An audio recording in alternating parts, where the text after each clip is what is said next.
Love and honors to the apostles and elders of Great Millstone. Salutations, much love and respect to you, Akim, out there pushing this word out in truth and sincerity. This is your brother High Apache coming at you with another lesson. And this lesson is going to be entitled A Measure of Wheat for a Penny Meaning.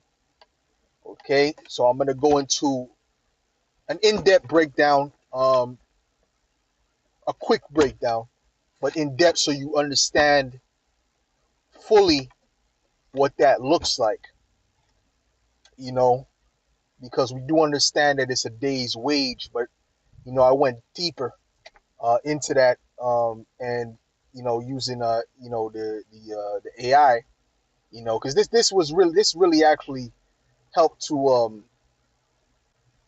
increase the knowledge of the prophets too. This is helping to increase the knowledge of the prophets as well. So everything Esau creates is really, it works against him.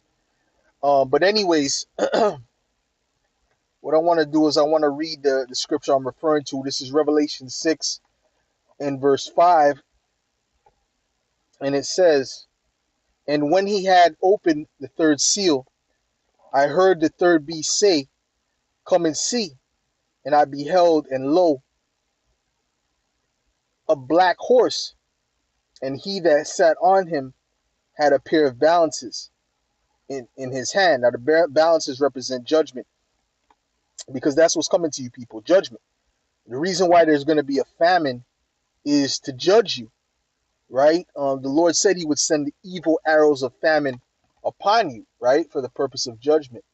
It says, "And I heard a voice in the midst of the four beasts say, 'A measure of wheat for a penny, and 3 measures of barley for a penny, and see thou hurt not the oil and the wine.'"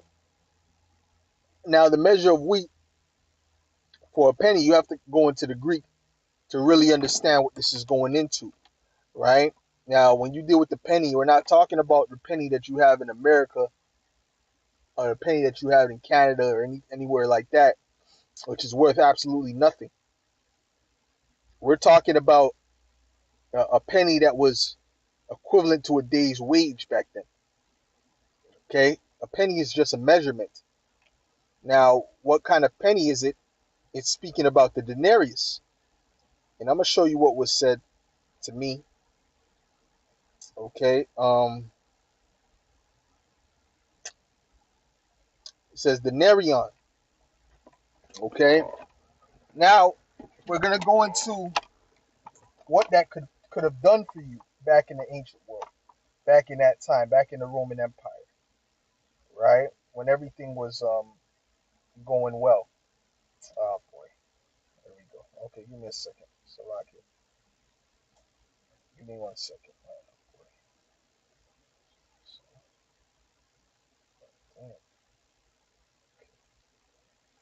So when we come up here, we'll go up here, we'll start from here. It says the Roman penny you're referring to is most likely the denarius, the most common silver coin,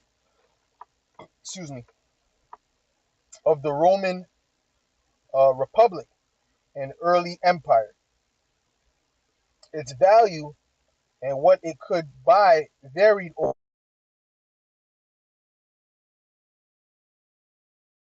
the first century CE, right, which would be around the time when John was on the Isle of Patmos. Around that time, I mean, not exactly that time, years difference, but you understand the point.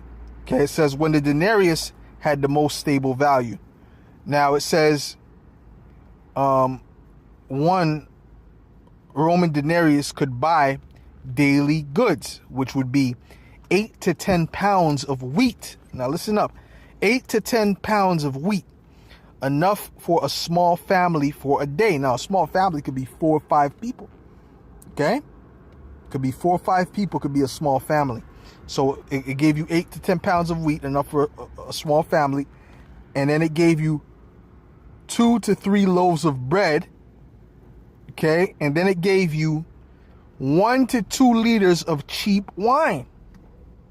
So And then you could also get a meal in a modest tavern. So you can get all these things for 1 denarius when it was strong. Okay? You can get all of these different things. Now, it says labor, 1 day's wage for a common laborer or soldier. A Roman legionary was paid 225 to 300 denarii per year. Okay? It says housing around 1 to 2 denarii for a week's rent in a low-end shared room in Rome. So they were paying rent, okay? They didn't own the houses, they were paying rent. So the people were living just like how you live in America, how you live in the Western society, because this is nothing but the Roman Empire revived. Okay? That's all this is.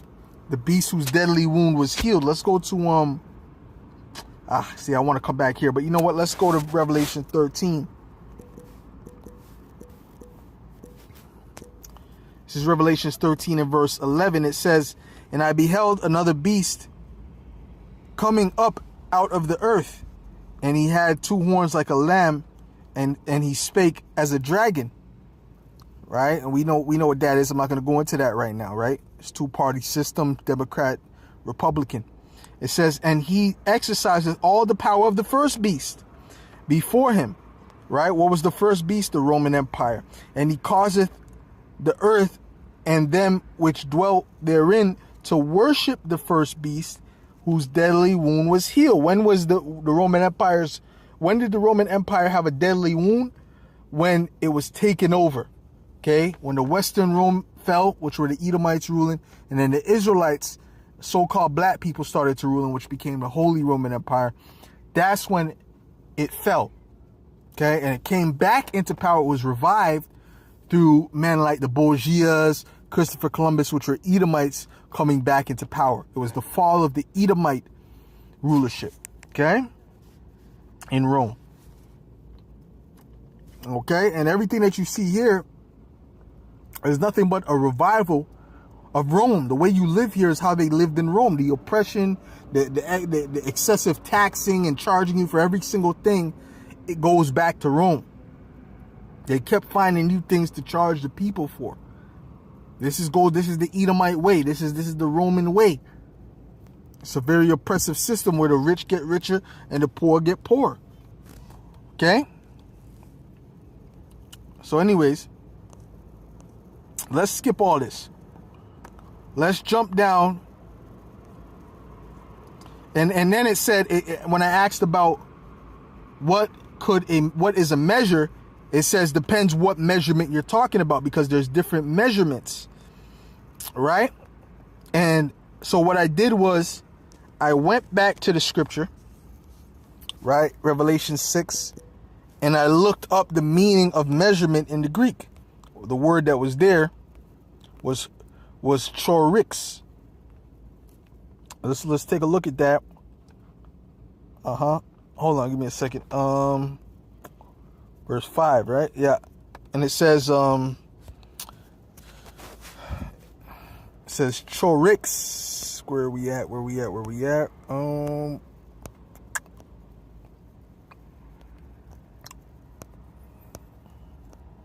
know. Okay, so it's verse 6, excuse me. Verse 6 is where I want it to be. Verse 6, right?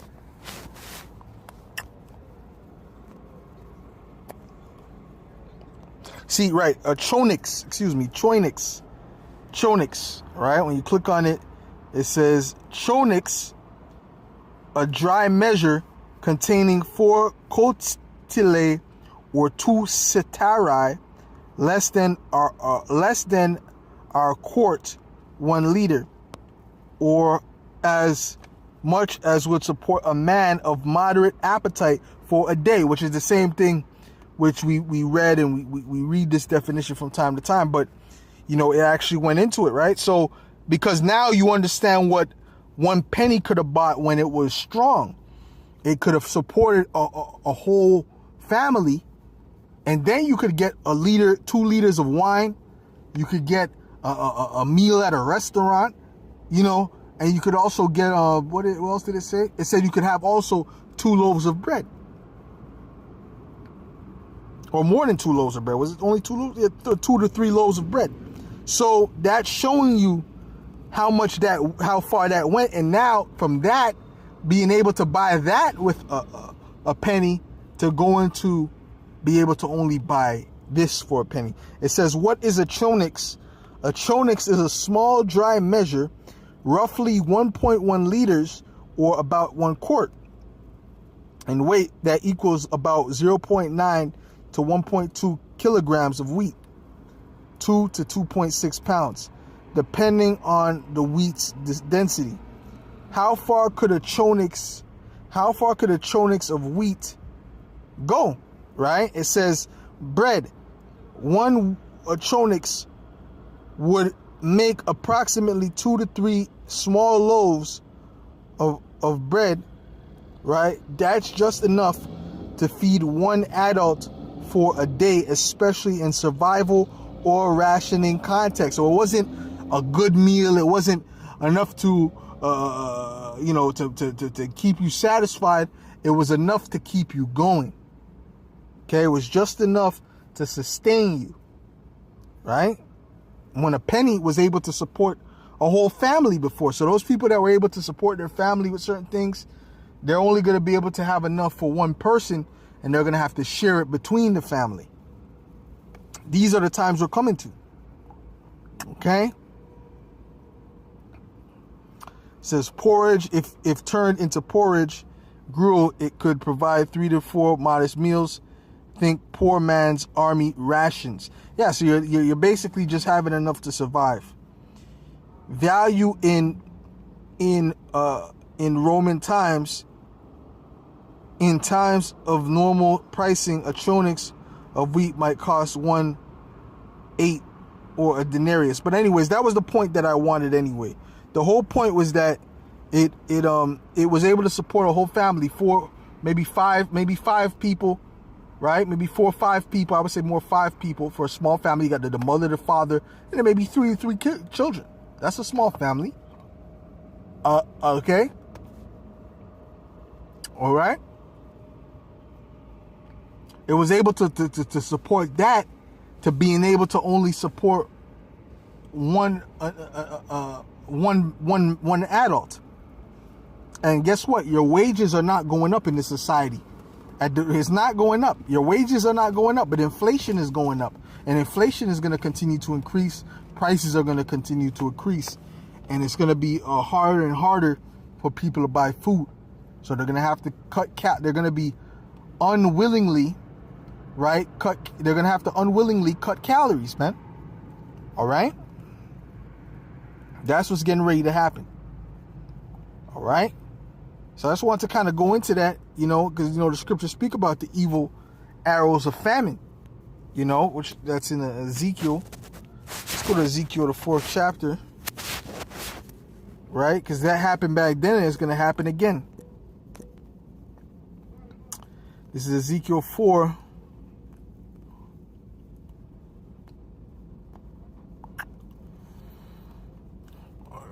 Verse 10, it says, and thy meat which thou shalt eat shall be by weight, 20 shekels a day. From time to time shalt thou eat it. Thou shalt drink also water by measure, the 6th part of an hin. From time to time shalt thou drink, and thou shalt eat it as barley cakes, and thou shalt bake it with dung that cometh out of man in their sight. Right? Because this is going into, the last part is going into the defilement of the bread.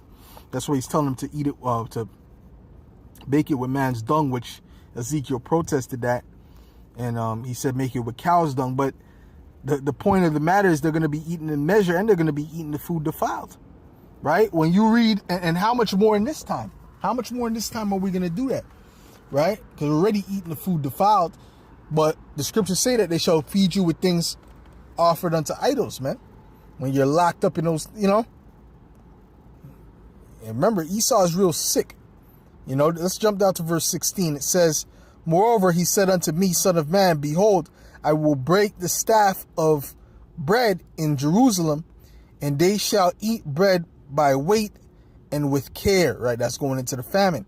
And they shall drink water by measure and with astonishment, that they may want bread and water, and be astonished one with another, and consume away from their iniquities. And that's going to cause a lot of men to start becoming very violent, kicking in doors, taking what they want. And you women ain't going to stand a chance with these men out here. All right, and they're not going to have any mercy. Oh, it's just a woman. They ain't going to, she has a child. They're not going to care about none of that when the famine hits. They don't want to hear any of that. All right. So, Lord willing, this is edifying to the elect. I just want to bring that out.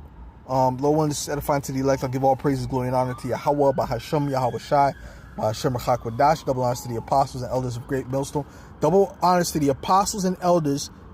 Double honors to the apostles and bishop elders of Great Millstone. I got to start giving more props to the bishop elders, man. Right?